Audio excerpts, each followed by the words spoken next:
Formula One has a street circuit problem that we need to talk about. Breaking news, it was just announced that starting in 2026, the Spanish Grand Prix will be held at a circuit other than the Circuit de Barcelona-Catalunya for the first time since 1990, and that this new circuit would be, drumroll please, a temporary street circuit to be built around a convention center in the Spanish capital of Madrid. Yes, another street circuit, folks. This sport is currently obsessed with street circuits like Ferrari is obsessed with disappointing their fans, and AlphaTauri is obsessed with changing their name. Sorry, I mean Toro Rosso. I mean Visa, Cash App, JG Wentworth. It's my money and I need it now. Formula One team, RB.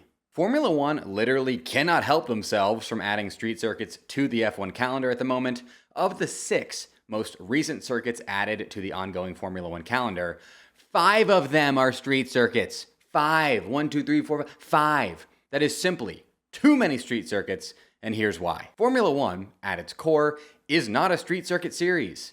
Before you say anything, yes, I know that every single season of Formula One's 74-year history, minus 2020, has included F1 cars racing on closed-down public infrastructure in some fashion, either by way of street circuits like the Circuit de Monaco that run through cities, or road circuits like Bremgarten or Pescara that run through countrysides. However, just because Formula One has pretty much always gone racing on street and road circuits to some degree, doesn't mean racing on them should or was ever meant to become the norm. And it has certainly become the norm, because last season saw an absurd 8 of the season's 22 Grand Prix take place on street circuits, which comes out to 36.3636%, repeating of course, with a stretch of races from the Saudi Arabian Grand Prix to the Monaco Grand Prix that saw Formula One race on street circuits an absurd 5 Grand Prix in a row. 1, 2, 3, 4, 5. That's simply too many street circuits in a row. And oh yeah, all 8 of those street circuits from last season will be back again this season. So why do I say Formula One isn't a street circuit series? First and most obviously, because Formula One cars aren't built for street circuits. Formula One cars are and have always been built to be not the fastest possible cars,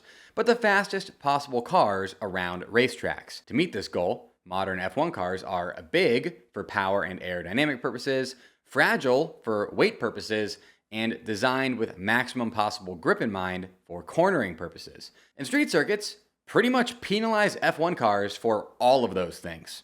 Street circuits are narrower than permanent racetracks as they take place on city streets, which are surrounded by civilian infrastructure that has to be protected with barriers, which are usually placed right on the edge of track limits. This narrowness has a lot of negative impacts on F1 cars. It makes it hard for F1 cars to overtake on street circuits, given how big F1 cars are. There's just not a lot of room for them.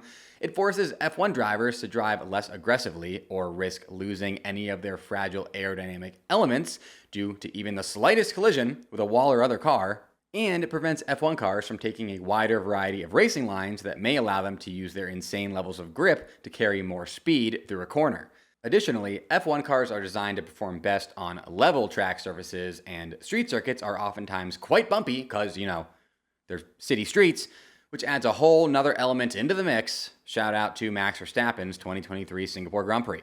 In that regard, and most other regards, IndyCar, which features smaller and sturdier cars, is much more of a street circuit series than Formula One, which is exemplified by the fact that this happened in a race to Marcus Ericsson, and he still managed to somehow win that race. That would be like Fernando Alonso winning the 2022 USGP after Lance Stroll yeeted him directly into the sun. I'm not saying street circuits can't produce good races, but oftentimes good street circuit races have less to do with the racing itself and more to do with safety cars, weather, tire strategy, and the inability of some normally top cars to adapt to street circuit conditions. Shout out once again to Max Verstappen's 2023 Singapore Grand Prix. Second, Formula One isn't a street circuit series because of its history of not being a street circuit series. The vast majority of races in the history of Formula One have taken place at permanent racetracks because, as I mentioned earlier, they're the locations at which the cars are designed to be driven. And if you look at Formula One's history with regard to road circuits and street circuits, you'll notice a couple interesting trends. First, road circuits were phased out of Formula One entirely by the early 1970s due to safety concerns stemming from how fast the cars were becoming, plus how unpredictable track conditions were. Nobody knows more about these sometimes treacherous track track conditions than Red Bull director Helmut Marko. His racing career was actually ended at the 1972 French Grand Prix, which took place on the Charade road circuit, when a rock made its way onto the track surface and was flung into his left eye by the car of Ronnie Peterson ahead of him, permanently blinding Marko in that eye. Because of this event, as well as other safety concerns, the 1972 French Grand Prix was the final Formula One race ever run on a true road circuit. When it comes to street circuits, they've been more of a constant in Formula One, with at least one street circuit appearing on the F1 calendar in each decade of Formula One's existence, even when you don't count Monaco. Heck, there was even one season, the 1982 Formula One season, where 5 of the season's 16 races were on street circuits, which actually makes it pretty comparable percentage-wise to the street circuit-heavy era we're currently in. Ever since that early street circuit peak, street circuits have maintained a place on the F1 calendar, but it was usually like 3 or 4 street circuits a season, not 8 like we're seeing now. And also, like I mentioned earlier, it makes more sense to race on street circuits the further back in Formula One history you go, as the cars get progressively smaller, allowing them to come alive more and race better on circuits that were narrower. So it's certainly not ideal that F1 is adding all these street circuits in now at arguably the worst possible time in F1 history to be racing on street circuits, and that is from a car size perspective, not a safety perspective. Now, before I get into why I think Formula One is so obsessed with street circuits right now, in this day and age, anyone can sell products online. And if you're thinking about starting, yes you, need to be using my partner Shopify. Shopify is the best all-in-one commerce platform capable of handling your business's complexity no matter how big you grow. Step up to Shopify and harness the best converting checkout and the same intuitive features, trusted apps, and powerful analytics used by the world's leading brands like Ruggable and Allbirds. Ever heard of them? Why spend time trying to build an online store with someone besides Shopify when Shopify stores convert the best? The answer is you shouldn't be. You should be using Shopify.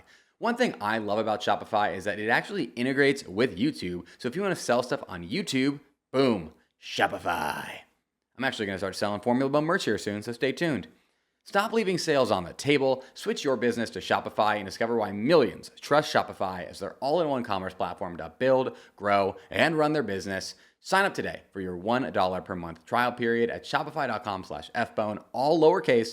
That's 1 month for just $1 at shopify.com/fbone, shopify.com/fbone. Okay, so why are Formula One obsessed with adding street circuits to the F1 calendar right now? It's simple. Dollar bills, y'all, or I guess like euro, pound bills, y'all. It's a cash grab, and it's pretty transparently a cash grab. I don't think Formula One's owners, Liberty Media, are really trying to hide that at this point, despite the fact that they're really trying to market this Madrid race as a sustainability play. Yes, with your gas-guzzling cars, tell me how sustainable you are. Street circuits are like a cheat code for Formula One. They allow F1 to host races, not wherever there's a good racetrack, but instead wherever there's money, and they'll figure out the racetrack part later. That has never been more apparent than at the 2023 Las Vegas Grand Prix, where they were still literally figuring out the racetrack part during the race weekend after Carlos Sainz's car and race weekend were destroyed by a loose drain valve cover on the street circuit's track surface. A theory that many people have as to why we've seen the addition of so many street circuits as of late is that Liberty Media may be scared F1's previously surging popularity appears to be declining after its Drive to Survive related uptick combined with Red Bull's dominance.